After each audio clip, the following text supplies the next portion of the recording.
They say maps are honest things, lines and scales, ink that tells the truth. But sometimes ink remembers differently than people do. Tonight, a name appears where no name should be. It settles on the paper like a mouth exhaling a secret. Do you feel that? I'm Samnang. This is Nature's Dread. Find somewhere dark and quiet. Put your headphones on and listen closely now. Tonight's story is called The Cartographer's Last Map. Let's begin. Elias kept a ruler in the pocket of his flannel. Small things told him the truth. He'd spent 30 years reading slope and stream, translating wild ground into tidy ink for hikers and rangers who trusted straight lines. Morning coffee, a radio check, stamps of mud on the mat. Quiet habits. He knew the park like the back of his hand and trusted the paper that tried to hold it. The ranger station sat where the road thinned to gravel and the trees began to crowd close. Summers argued in birdsong. Winters folded everything into gray. Elias loved the folds, the soft places where the land kept secrets if you listened. One rainy evening, he brought an old sheet of paper in from the truck, a wall map from a survey office that had closed years before. Brittle at the folds, margins crowded with decades of pencil notes, ranger scrawl like a family album. He tacked it to the wall by the coffee pot and left the light on out of habit. Small comfort against big dark. He found the change at 0317. A line where no line had been, a name in the margin written in a hand he didn't know. He ran a finger along the ink as if the paper might undo itself. At first, reasonable thoughts. Someone dropped by. A kid with a pen. Paper warping in the damp. He logged it. Incident, note, routine. Close the file. Move on. And yet the hand didn't match any of the old notes. The slant was new. The curve of the letters wrong. It sat there like a name claiming a place. Over the next week, the map refused to stay the same. Trails winked out like a name forgotten. Paths that had guided hikers for decades thinned and vanished. New routes appeared, darker ink, deliberate strokes. Margins filled with initials, dates, fragments of names, tiny marks that matched missing person reports. The station hadn't closed. He dove into the stacks, paper folders with tabs, the smell of dust and old coffee. He cased the tabs with his thumb until one stuck. Inside was a folded note with a mud smear that matched a boot print in a photo. Concrete, messy, human. Patterns showed up the way stains do, slow and undeniable. Neighbors started talking. The woman who walked her border collie looked like she'd swallowed a cold. "They weren't there this morning," she said, voice small. "Then next dawn, 3 of them, perfectly stacked. A teenage volunteer came in pale. A tent was on the loop at sunrise," he told Elias.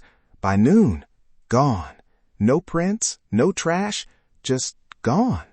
The station radio picked up an old man muttering about the ledger of the land, a phrase the park historian used to joke about at potlucks. Now it landed heavy in mouths. People began to say things softly and look for footprints in the mud. Elias kept a notebook, ink and careful headings. The metallic scrape of his pen became a metronome for sleepless nights.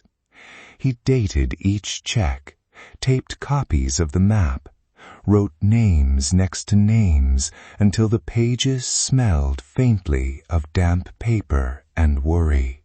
There were rules, boundaries older rangers respected. One area the staff called the quiet stand, sensitive ground, tricky footing, rarely patrolled.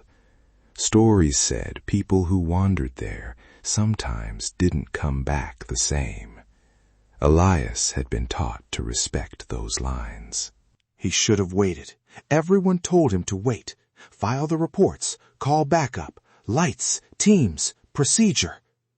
But the map pulsed like a withheld answer, and Elias was tired of watching ink name people he could not find. The map had drawn a route ending in the quiet stand.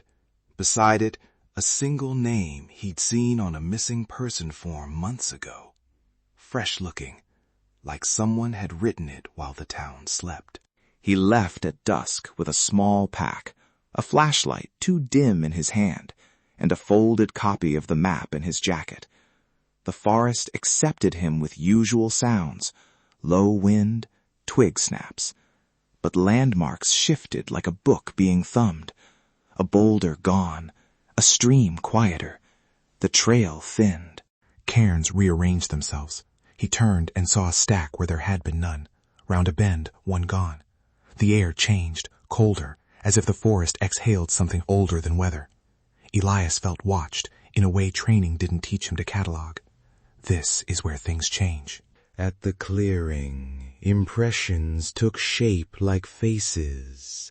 Hollows in moss caught light like cheekbones.